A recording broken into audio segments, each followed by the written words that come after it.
ज्योतिष रतन केंद्र चैनल पर हमारे आप सभी प्रिय दर्शक गणों का बहुत बहुत हार्दिक स्वागत और अभिनंदन। मेरे प्रिय साथियों, मैं हूं आचार्य पंडित सर्वदानंद शर्मा। मेरी ओर से भी आप सभी को एक बार फिर प्यार भरा नमस्कार। तो आज की जो चर्चा है ये मासिक राशिफल के विषय में है, या फिर कहें कि मंथली राशिफल, जो कि जुलाई 2025 का है साथियों। और इस जुलाई 2025 के मंथली राशिफल के माध्यम से हम ये जानने की कोशिश करेंगे कि जो आप हमारे धनु लगन राशि के जातक हैं उनका ये जुलाई 2025 कैसा रहने वाला है। भिन्न भिन्न क्षेत्रों में किस प्रकार के रिजल्ट्स आपको मिलेंगे। जब यहाँ पर रिजल्ट्स की बात हो रही है, राशिफल की बात हो रही है और ग्रहों की बात ना हो, यह संभव नहीं है, क्योंकि ग्रहों का ही तो पूरा प्रभाव हमारे जीवन पर रहता है पूरे जीवन भर। ग्रहों की स्थिति अच्छी होती है तो हमें अच्छे परिणाम प्राप्त होते हैं। जहाँ जहाँ ग्रहों की स्थिति अच्छी नहीं है वहाँ से संबंधित अशुभ परिणामों की प्राप्ति भी होती है। तो आज भी जो हम चर्चा कर रहे हैं आपके साथ धनु लगन राशि के जातकों के साथ जुलाई 2025 को लेके, इसमें जहाँ भी हम देखेंगे चर्चा के दौरान कि कहीं आपको कुछ नेगेटिव रिजल्ट्स मिलने की संभावना बन रही है कुछ ग्रहों के कारण, तो फिर हम उसके उपाय आपको अंत में जरूर देंगे। वो उपाय आप करेंगे तो आपको निश्चित रूप से अच्छे परिणाम प्राप्त होंगे और आपका महीना पूरा शांति और सुकून से निकलेगा। और हमारे जो उपाय होते हैं वो बहुत सरल और आसान उपाय होते हैं। हम कोई ऐसे लंबे चौड़े उपाय नहीं दिया करते हैं। तो साथियों, जैसा आप जानते हैं कि जब भी मासिक राशिफल की चर्चा होती है तो ग्रहों की बात तो जरूर होती है।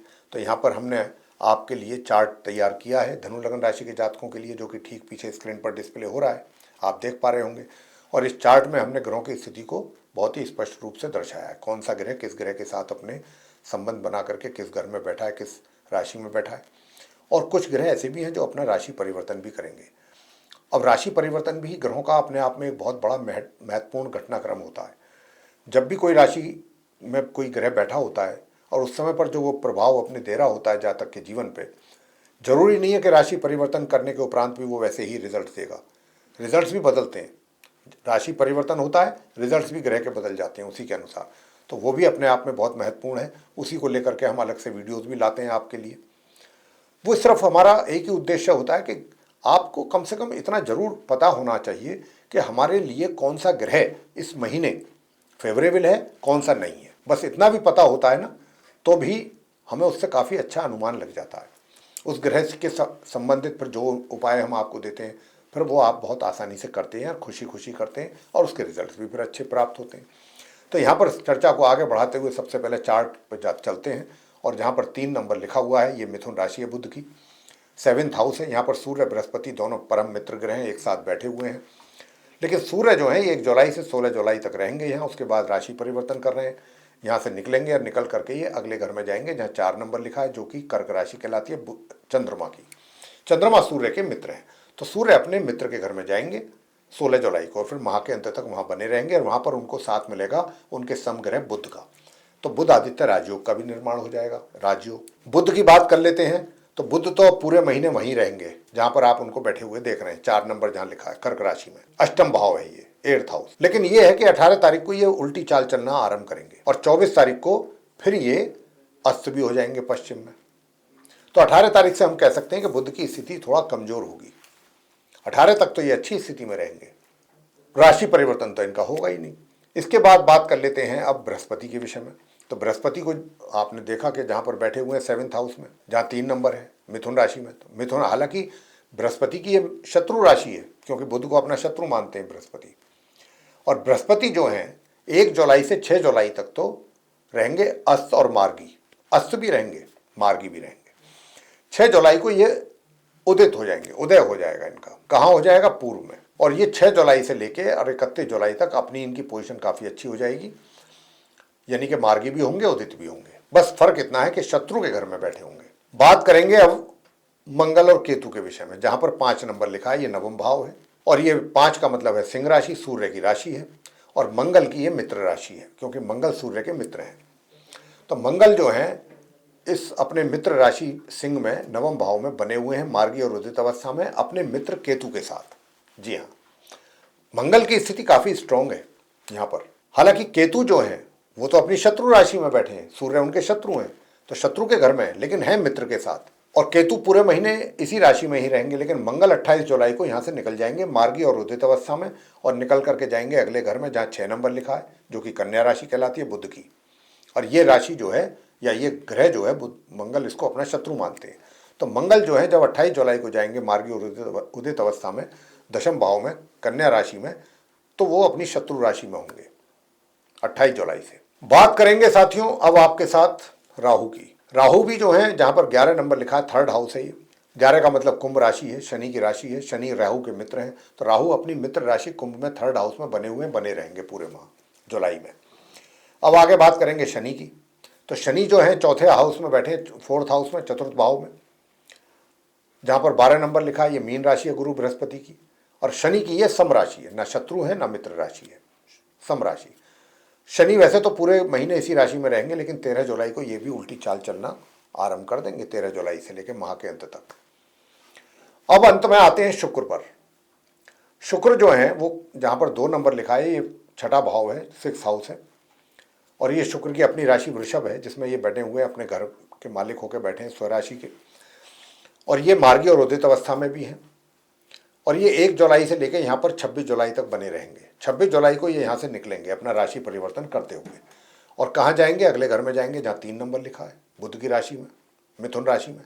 और बुध शुक्र के मित्र हैं, तो हम कह सकते हैं कि शुक्र अपने मित्र के घर में प्रवेश करेंगे 26 जुलाई को मार्गी और उदित अवस्था में। और वहाँ पर उनको मिलेगा साथ अपने समग्रह बृहस्पति का। तो 2 गुरु 7th हाउस में मिथुन राशि में बनेंगे 26 जुलाई से लेकर आगे तक, माह के अंत तक। ये थी ग्रहों की स्थिति।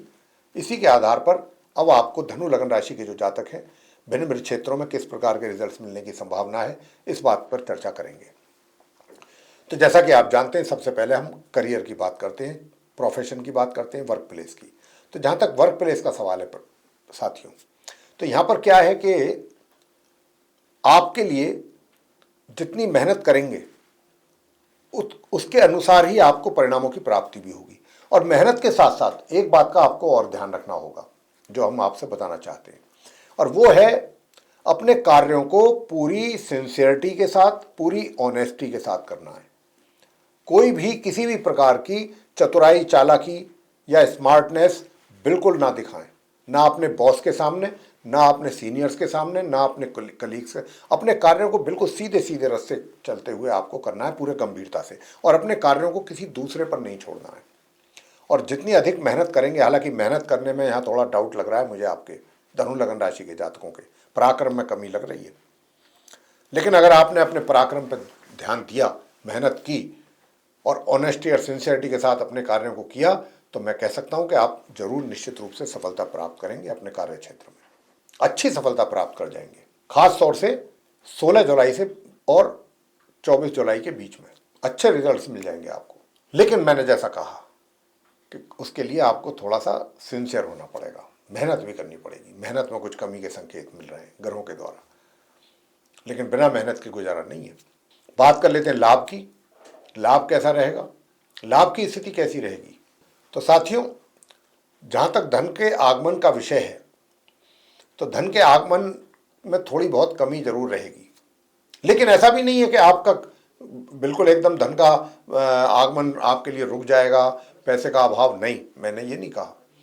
मैंने कहा कि जिस मात्रा में धन का आगमन आपके हाथों में होना चाहिए उसमें कमी या उसमें थोड़ी रुकावट, उस मात्रा में उस धन का आपके हाथों में आगमन ना होना, उसमें कमी का होना, ये बात हम कह रहे हैं।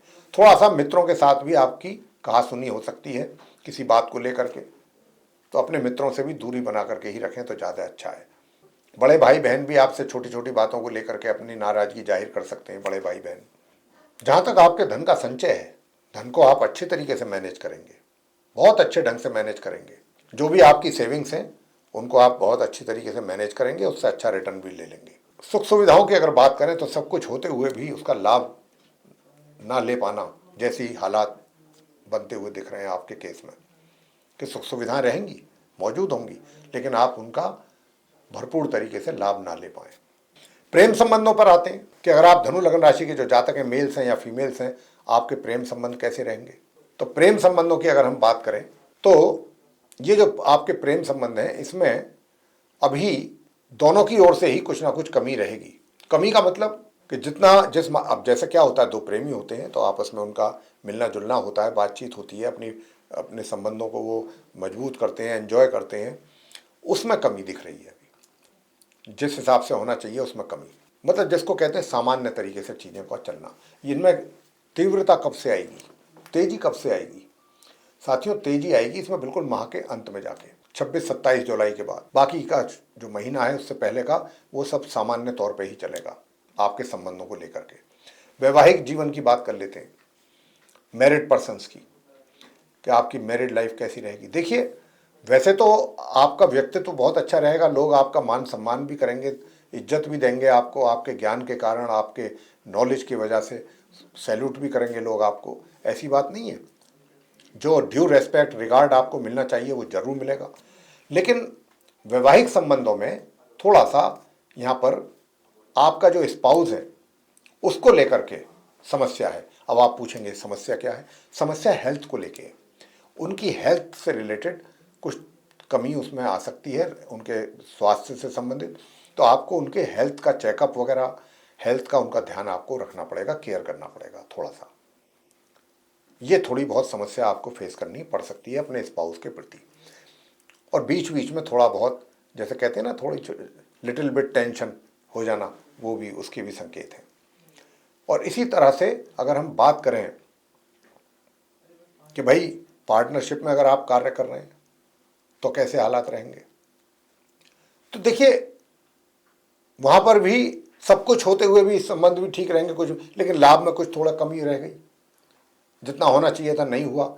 एक अच्छा राजयोग भी बन रहा है, सब कुछ हो रहा है, लेकिन बृहस्पति क्योंकि अस्ते हैं तो वहाँ पर थोड़ा बहुत उनका भी इफेक्ट तो नज़र आएगा ही रिजल्ट के रूप में। तो वो लाभ में कमी हो जाए या किसी भी बात को लेकर कोई गलत फहमी हो जाए, रिलेशन अच्छे रहेंगे, मजबूत रहेंगे, लेकिन कभी कभी हो जाता है ना थोड़ा सा, ऐसी कमी के भी संकेत हैं। पारिवारिक संबंधों की अगर मैं बात करूं तो पारिवारिक संबंध बहुत अच्छे रहने वाले हैं, बहुत अच्छे रहेंगे परिजनों के साथ, चाहे घर के बड़े हों या छोटे हों या बराबर के हों। स्टूडेंट्स की अगर मैं बात करूं कि स्टूडेंट्स के लिए कैसा रहेगा, स्टूडेंट्स को भी बहुत अधिक मेहनत करनी पड़ेगी, नॉर्मल एजुकेशन जो ले रहे हैं, तब जाके सामान्य परिणामों की प्राप्ति का योग बनेगा।